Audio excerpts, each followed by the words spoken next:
mortgage markets, and more. I'm your host, Peter D'Angelo. Welcome to Friday, everybody. I've got a real estate update for you today, and we're going for it. We're doing it. There was something about today. I normally do my podcast before Friday, but for some reason I was like, you know what? I'm going to do it on Friday this week, and I'm very happy I did because we are going to dive in at a high level, albeit, but we're going to start talking about the lawsuits that have been plaguing the country surrounding real estate commissions. It's a very hot button topic and a hot button issue, but with the news today, I'm bearing the lead a little bit.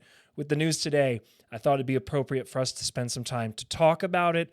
We don't have a lot of information as far as where things are going to go, but we do know quite a bit about the developments as of late and what hit the news wire early Friday morning this week. So before we get into the particulars, I wanted to just go over what does real estate compensation look like for real estate professionals. For those of you who are real estate professionals listening, you'll know about this, but this is for the consumers and anyone else who's interested who may not understand. By and large, how it works when you want to sell a home, you will reach out to a real estate professional and interview who would be the best suitable candidate who's a real estate professional to service the selling of your home.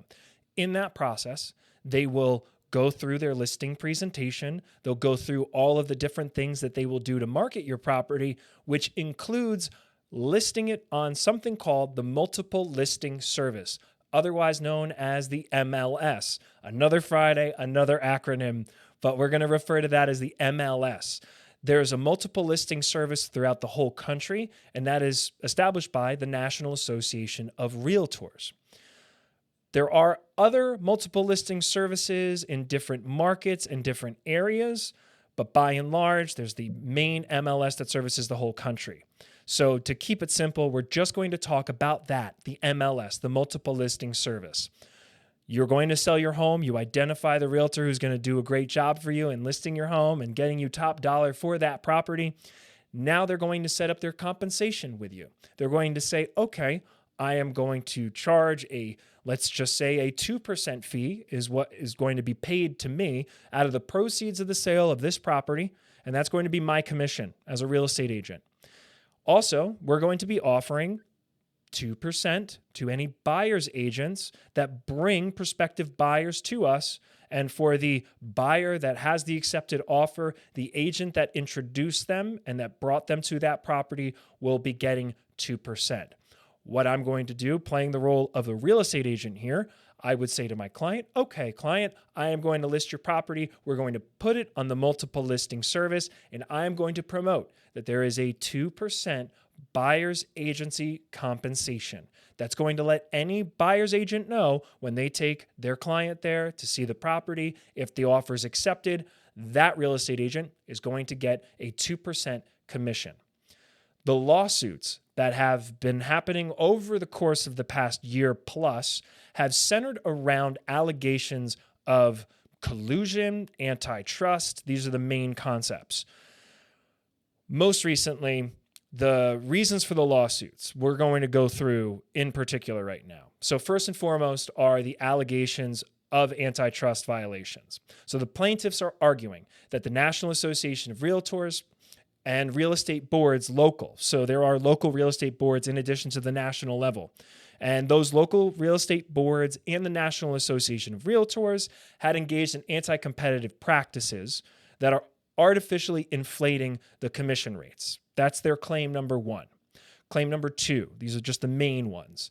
There's consumer protection concerns, claiming that the high commission rates harm the end user, the end consumer, that's both buyer and seller, and that's because it reduces purchase power is what they're claiming and limiting competition among real estate agents to represent both buyers and sellers the way that this commission structure is in its current form and fashion.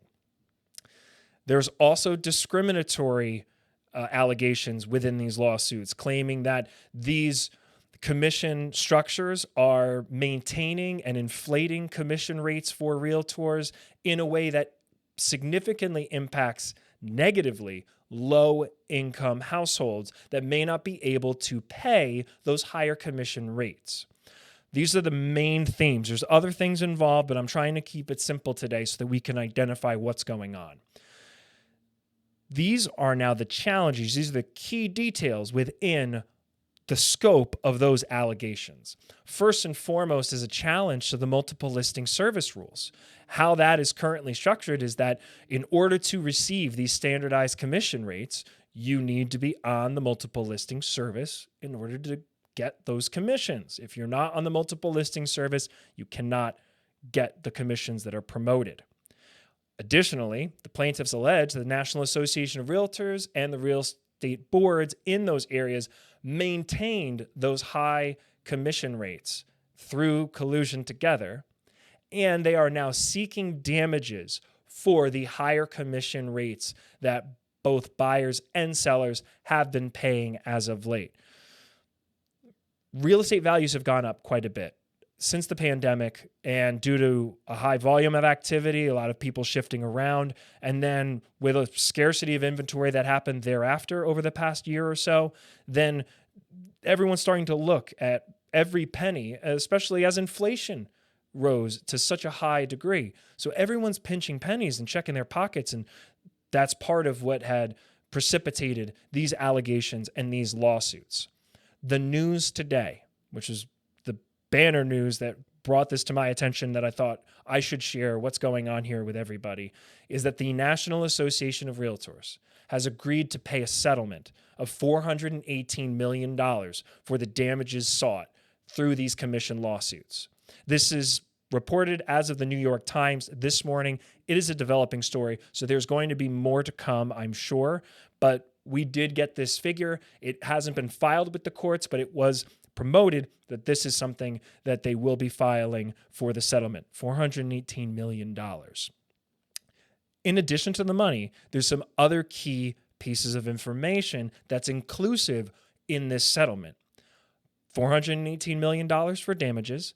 Secondly, NAR, National Association of Realtors, NAR, is banning the promotion of buyers' commission on their multiple listing service. So the listing agents now, I don't know the timeline in particular. I believe we've got about 3 months before this starts becoming practice.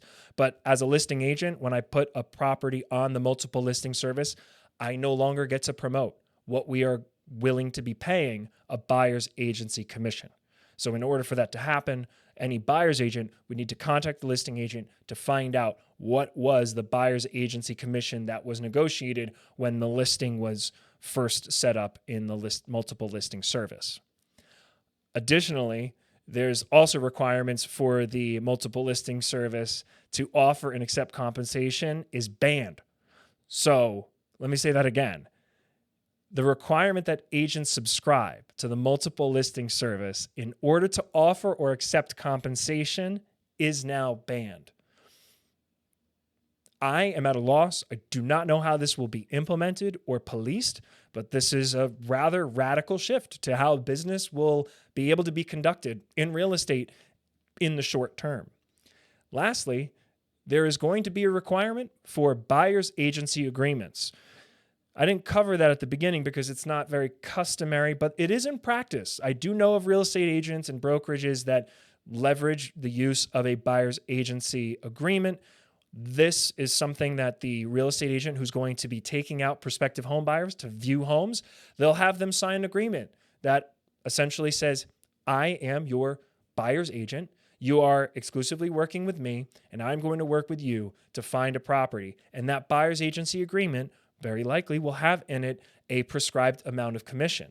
Now, this starts to raise some questions whether or not a listing agent is offering that commission could be a problem, or it could be something that the buyer is going to have to manage and figure out.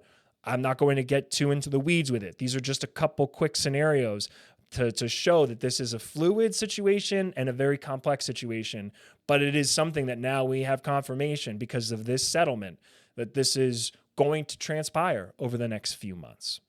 This is a rather significant shift after all of the other lawsuits that have been settled. Real estate brokerage, Keller Williams, Anywhere, which is a conglomerate that holds a number of other real estate companies underneath them, and RE/MAX. So those three have already had settlements of their own for lawsuits akin to this. This is the first time that the National Association of Realtors has not only established a settlement with a dollar figure attached to damages, but also the practical implications of things that are going to be changing.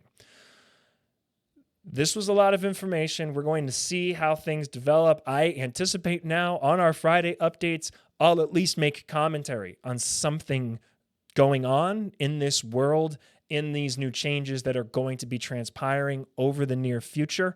And I will welcome anyone to reach out. If any time that I've asked for feedback, I'm really looking for your feedback now. So if you or anyone you know is in real estate, please reach out. I would love to hear what your questions are and do some of the digging on my part so that I can hopefully provide you with some valuable guidance and some information about these changes. This could be a radically seismic shift in real estate, or it could not. We could just see something very simple happen here that would alleviate the issues and remain within the framework that the National Association of Realtors is setting up for the future through this settlement. That's it for me for today.